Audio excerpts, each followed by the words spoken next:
Y'all got Bud Light. What's good, YouTube? Happy March 29th, 2020. We are still in quarantine here in New York City, and today's video is gonna be a little trip down memory lane for me, going back to my childhood and telling y'all some stories.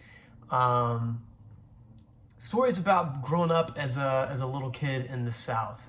People who meet me now as I am, a Bernie Sanders voting, Yankee Doodle dandy, New York City actor boy, cross dresser, like people who meet this version of me are like pretty surprised to know that I'm from, South Carolina. I grew up pretty typical of the area in a lot of ways, and it's funny the trajectory that my life has been on to get where I am now, or to be where I am now, coming from where I started.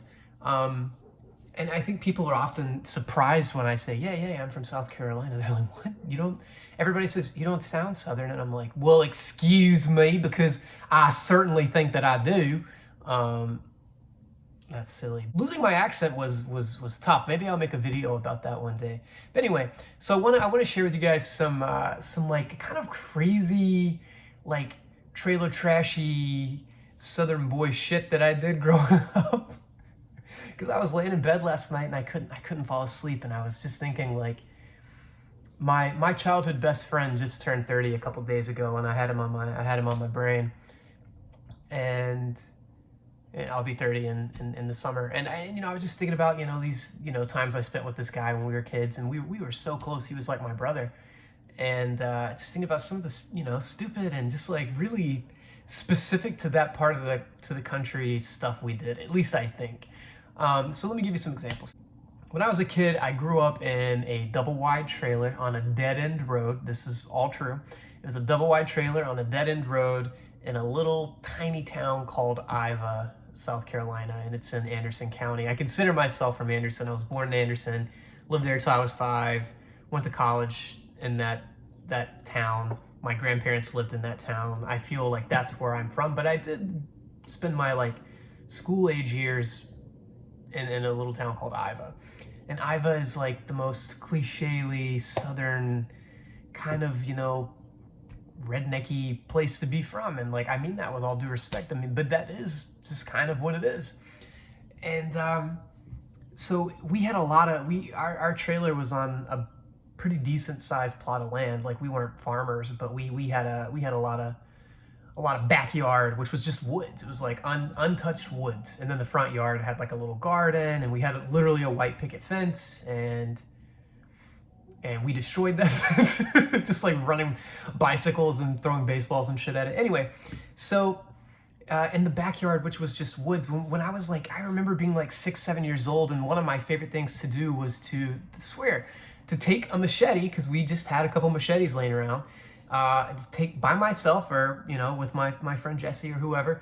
We would go into the woods and just hack stuff. We're just cutting vines, and we're just cutting limbs off trees, and just watching out for snakes. And I was very scared of snakes, and sometimes you would see snakes in trees, and it was just it was weird. It was weird, and I look back and I'm like, that's so not. I look at kids growing up in New York. If I look out my window right now, and you are literally my window right now. So if I look past you out the window, I see, little New York City kids growing up here. And it's if someone had a machete in New York City, you would lose your mind. When that happens, it's it's on the news, and it's oh, crazy person, took a machete to a bodega, and it's whoa, that's really scary. But in the South, it's 6-year-olds are just cutting trees, you're just out there in the woods. In the same woods place. Oh, another thing I would do with the machete is one of my favorite games was to throw it up and try to make it stick in the ground. You've probably played something similar with a knife or something, but it's, I say that that's even a normal thing. Yeah, you've done this with a knife before. You throw the knife up. Yeah, we throw the machete up and then try to get it to stick in the ground and not land flat. Want it to so you could pull it out like some sword in the stone shit. Anyway, so in that same backyard, same backwoods area, there was a rope that was tied to a tree, and it had knots on it, so you could hold on to the rope. And it was like over a drop off, and it wasn't such a far drop off that if you fell you would get really hurt, but it was far enough that if you fell you would get a little hurt. We would be on the part of the ground that was still, like level ground, I guess. I don't know how to describe this, but it was like you were on flat land and then it would drop off. So we would take the rope and swing out over and swing out over the drop off. So you run, you lift your feet up, you would swing, and then you come back around. So it's like this, like this. Running, swing, and then you catch the ground, and you run, swing. And so we did that, and that was fun for a while, and we would see how far out we could swing. And then the game became, we had to up the stakes, right? So the game became, you do that, and then I'll try to hit you with either, a tennis ball or a Nerf ball or, basketball, whatever kind of ball we could like throw at someone and not like really hurt them. So not a baseball, but, some kind of ball we could try to knock each other off. And so we would knock each other off. We would put sticks through the knots so you could like stand up while you went. People, we did all kinds of stuff. On another part of the outside, if you went to the other side, there was it wasn't a drop off, it was just a hill. So it didn't go like quick, it like progressed downwards, kind of like the economy right now. It just and so when it would rain, it would get really muddy, and we would take this knee board and we would just like strap in and see how far we could go down, and we would get hurt all the time. We would always get hurt, but it would just be like, that's just some southern kid backwoods shit. We're out there with machetes, like swinging on ropes and knee boarding down on, muddy mountains. We would walk. I spent a lot of time as a kid in the woods, and I remember when I was a little kid, it was cool. And I remember being like 13, 14, starting to get a little older, getting a little more aware of things, and being like, this sucks. Like, I hate living here in the woods. It's 30 minutes from the mall. It's 30 minutes from, even Walmart, which felt like such a big deal. Like, to go somewhere was like at least, 20, 30 minutes to go anywhere. Movie theater was 30, 35 minutes. My grandparents were 45 minutes. And it was like, man, we're in the sticks. I hate this place. But now I'm a grown man, and I look back and I'm like, damn, I miss that. I really wish I could just go in the woods. I really wish I could just go in the woods and like be by myself out there. Being by myself in my room feels like trapped, but being outside in the woods feels like catharsis. You know what I mean? So I look back on that and I'm like, yeah, actually that was not too bad. We would spend a lot of time outside in the woods trying to find like creeks or, because there was always water. You would always be able to find water somewhere. And I had a couple other friends who also lived in the woods. And we would always, my one friend Ethan, we would always go to his place and we would throw pine cones at each other or shoot each other with BB guns. Just stupid, Southern boy shit. And ride go-karts, ride bikes, ride motorcycles. Not like Harleys, but like, like dirt bikes. We did a lot of stuff like that. A lot of time spent in the woods that I look back on and I'm like, man, that was actually really nice. I'm lucky for that. So some other stuff, when I was a kid, I was really obsessed with sports. And again, I think that's something that people who meet me now as a almost 30-year-old actor, and a lot of my friends are in the LGBT community, and not that that community isn't in tune with sports. A lot of them are, but there is a little bit of a disconnect if you're just blunt about it. There is a little bit of separation, and I think sometimes people who meet me are like, "You played sports? Don't seem like you would play sports." It's like, no, man, I played and I was good. I loved sports. I still love sports. So for me, my favorite sport as a kid was baseball, and I still, if I go home, if I go back down south, and one of my friends is like, want to throw the baseball, it's like heaven to me. I'm like, yes, just talking and doing this, very simple motion. I love that so much.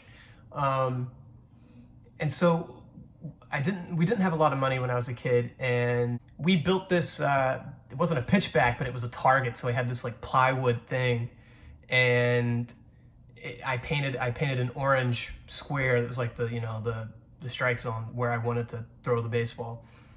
Put an X through it, and it was like, this is the target. and I would just like prop it up with tires, and I would just throw. I had like 3 or 4 baseballs, and I would just literally like, you know, do the whole thing, throw the ball, hit the thing, and then I would go. I'd walk, pick up my balls, come back, do the same thing over and over and over. Hours. I spent so many hours. You know, my grandfather taught me how to throw a pitch called a slider. I won't get into it, but it's a pitch kind of like a curveball. You all know the phrase curveball. It's kind of like a curveball. It moves a little differently, but I was like, that was like my signature pitch, and I would just spend hours just, you know, trying to, you know, get my hand to flick right and throw this baseball at this piece of wood. We played a lot of tennis baseball, which is just wiffle ball but with a tennis ball. We played wiffle ball. We played dodgeball. We played kickball. We played basketball. We played trampoline basketball, aka slam ball. I think it was called slam ball. Yeah, a lot of sports. My favorite thing, like one of my flexes as a kid, was to throw things. So like, because I could just throw a little harder than a lot of my friends. You know, my friend Jesse or his little brother Lucas. Guys, give Lucas so much shit. Shout out to Lucas. He's a good man, good dad. I used to just love to play games where I'd be like, all right, so the game is like, it's tag, but you hit each other with balls. So like, instead of touching, you just peg each other with balls, because I just wanted to show off, I guess. So played a lot of sports, a lot of makeshift sports, Z game style sports, a lot of playing in the woods, a lot of bike riding. When I was a kid, my school bus couldn't turn down my road because it was a dead end road, but there wasn't a place to turn around, and it was like a half a mile from the bus stop to where our driveway started. So the bus wouldn't come down, and we only had one car, and my stepdad used that car to go to work. So I had to walk a half a mile. As a little kid, I had to walk a half a mile from the bus stop to our house. So a lot of times I would ride my bike. But yeah, like growing up a Southern kid is, and maybe not like all Southern kids, but definitely my mom was like, she was strict with me, but she was also pretty hands off. Like my mom would just kind of, if I would say like, hey, here's the situation, my little brother's doing this, he's annoying me, please discipline him, she'd be like, figure it out. Y'all gotta figure it out. And I would be like, okay, so I guess you're saying I can hit him? That sounds to me like you're saying hit your little brother. So a lot of that happened. He would hit me, I'd hit him. Or, you know, anything that could be like, Mom, I fell down. She'd be like, okay, well, go to your room. Take a nap. I don't know. So like we had a lot of like freedom, and we would just kind of be outside and act crazy, hurt each other all the time. Jesse, who I mentioned earlier, my childhood best friend, I have distinct memory of he and I had these like fake boxing gloves, like kid boxing gloves. Either he or one of us hit the other one a little too hard first, and then the other person was like, hell no. And we like started really hitting each other, and we like walked away with like bloody lips and, you know, bleeding noses, and just, man, stuff like that all the time. I really miss that stuff. I don't think that I'll go back and live in the South ever again. I just don't think that I will. And I don't think that, you know, ergo, I don't think I'll have a family in the South. But I hope that when I make trips home that, you know, if I have a kid, that they can experience a little bit of, you know, trailer trash South, because sometimes I think for kids it's good. You learn to make your own fun, especially in that era. We had video games, but especially as kids, we did not play video games that much. I mean, when we got to be 15, 16, you know, in high school, yeah, we had Halo, and, you know, that was a different era. But really, I mean, we spent most of our time outside. We would just take golf balls and just hit them as far as we could, and then go try to find them. Just so much like freedom to just go out and play. And we got dirty. We tore up clothes. I ruined shoes. My mom would get pissed about stuff like that. I distinctly remember ruining a pair of boots and her being like, what the fuck? Those were expensive. You need play shoes. See, kids who don't grow up playing outside, you don't even know what play shoes are. Y'all kids today with your TikToks. I have TikTok now too, but no, we had play shoes. You go put your play shoes on, you go outside and you go in the woods. You know, I don't know. I really like that. I really miss that. We were such all my friends, even the ones who weren't playing sports, we were all just active. You know, I remember my friend Steve got really into paintball. We started just shooting each other with paintball. I never really liked paintball. I wasn't good at it. I'm not a shooter. It's not a skill I have. I'm not good with archery. I tried some of that stuff too. None of that ever worked. But the point is, we were having fun together outside, and I feel like kids today, I feel like they miss out on that. And kids in the city, not just New York, if you're living in other big cities, you don't get that out hood outside childhood. And I think that's really important. I think that's what Michelle Obama was kind of talking about. Not necessarily the trailer trash part of it, but the, getting kids outside to play. I think that's kind of lost, and that's a sad thing. I'm grateful that I didn't miss out on that. Yeah. I kind of want a machete now. I don't know if that's a good thing. Is that a good thing? Another funny thing, I do that voice all the time. This is like my hey, I'm doing a thing. I'm doing a voice. It's this this guy from Ridgewood, Queens or something. But as a kid, when I would do a voice, it was always a Southern person. It's like wherever you live and the people you hear that you're kind of like, wow, this is such a thing a person says, oh, yeah, guy at the bar trying to, you got Bud Light? Yeah, we got Bud Light. Relax, man. You're going to get a Bud Light. It's like I make fun of that guy, that kind of person, right? But as a kid, I didn't know Northern people who had that accent. So it was like, if you were making fun of someone, it was like, y'all got Bud Light? Yeah, you got Bud Light, pal. Relax, So it's funny how the voices you do even are so dependent on where you are. I feel so removed from the South now, actually. Here's a real story. So when I went to my grandmother's funeral a couple years ago, a distant relative of mine whom I don't even know, this isn't like a great aunt or a great uncle. I have pretty good relationships with my great aunts and great uncles. This is like a third cousin, some older guy. He was fat and bald. I don't know who he is. I don't even know if he was blood relation, but he was at my grandmother's funeral, and he kept coming up to me and saying, "You Yankee, you're such a Yankee," at my goddamn grandma's funeral. And I literally was telling my mom, I was like, I'm gonna hit this old man. I was so close to my grandmother. I don't know if he knew that or not, but I was like, this isn't just some fucking social event to me, bro. This is I'm literally over here crying. So don't come up and try to tease me. Oh, he's just teasing. Well, fuck you. It's not funny. I'm gonna pop you in your old fat bald head. Talk to me like that again. But the point is, he was like, you've changed. You're a Yankee. You're a Yankee. And I'm like, what is this, man? People can, as soon as I go back south, people know I don't fit in anymore. I went to this restaurant last time I went home, a place I've been going for years. And it's changed establishments, but it's the same space. It used to be called the Fox. Now it's called Rains on Main. And, I had good service and food was good. Played some pool with my pal. But I remember going in one time with my mom and her boyfriend. And they're in an interracial relationship. So maybe it was that too. I don't know. But I'm sitting there with my mom and Kevin. And this old man, again, probably 60, 70 years old, is just staring me down. And I can feel him staring at me. And I'm not wearing a fucking wig and a face full of makeup or something. I'm dressed like this, I'm wearing blue jeans and a t-shirt. And this guy's staring at me. And I remember I said to my mom, I'm like, this guy won't stop looking at me. She's like, leave it alone. It doesn't matter. Who cares? And I'm like, I hate this. I hate feeling like people are judging me. I feel like I'm a freak. I don't fit in. It's man, I was born in this city. I grew up here. My first 20 years were in this city. This shit's in my DNA. Don't look at me like I don't belong here.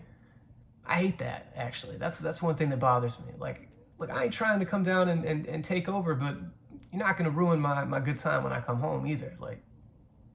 That's the reality. People leave and they change, but my home is still my home. My hometown is still my hometown. So that really bothered me. Some old fuck. I hate that shit. Don't stare at me.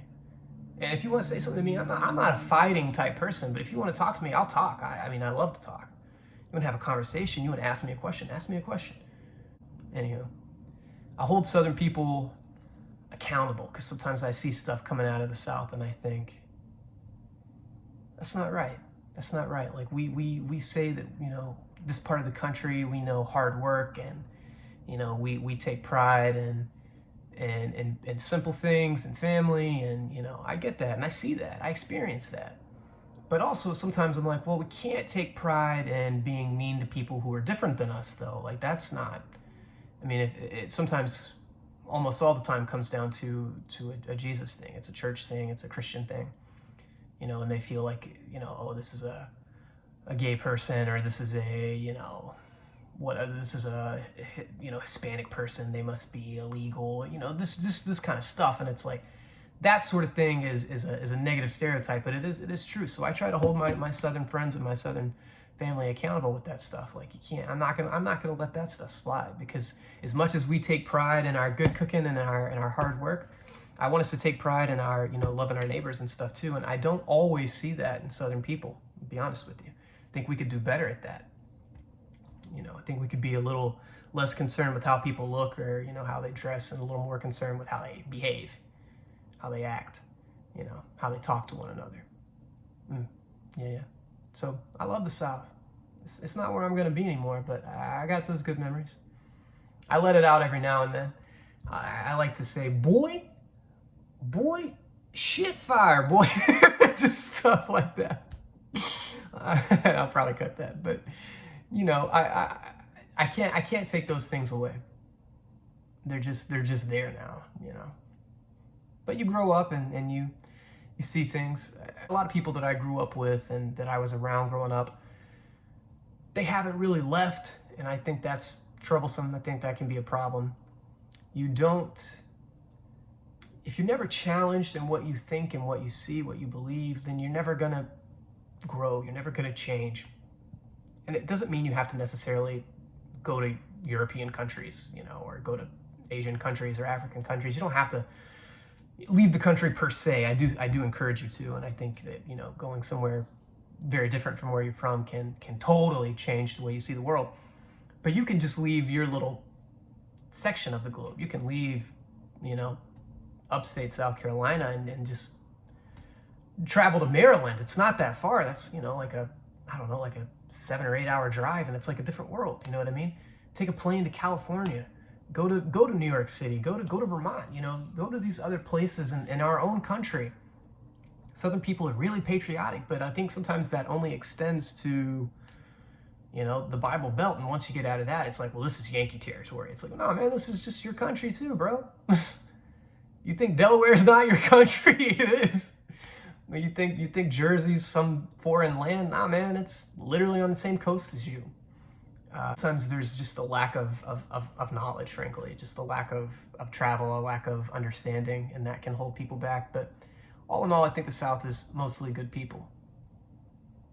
Yeah, mostly good people, and sure are a lot of beautiful things to see and do. The nature in the South is the best. I've been out west.